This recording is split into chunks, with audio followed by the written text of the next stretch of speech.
Praise the lord. దేవుడు ఈరోజు మనకు అనుగ్రహించిన మాటలు. ఈరోజు నీ జీవితంలో నీవు సాధించిన వాటిని బట్టి నీవు సంతోషిస్తున్నావా? నీవు ఏమి సాధించినా అది నీ శక్తి చేతనో బలము చేతనో నీవు పొందుకున్నావని నీవు భావిస్తున్నావా? ఒకవేళ నీకున్న ఉన్నత స్థితిని బట్టి నీవు గర్వించే వ్యక్తివైతే ఇప్పుడు నిన్ను నీవు సరిచేసుకో. ఎందుకంటే నీవు నీ జీవితంలో ఏదైనా సాధించి ఉంటే అది కేవలం దేవుని కృప మాత్రమే అని మర్చిపోకు.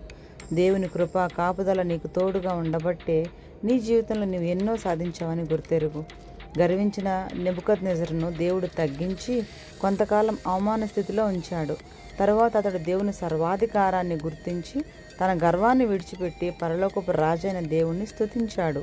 మన విజయాలు, స్థానం, సామర్థ్యాలు అన్నీ దేవుని అనుగ్రహమే. వాటిని బట్టి గర్వపడకుండా అన్నీ దేవుని కృప వల్లనే అని గుర్తించి ఆయనకు మహిమ చెల్లిస్తూ వినయంతో జీవించినప్పుడు ఆయన మరింత కృపను మనకు అనుగ్రహిస్తాడు.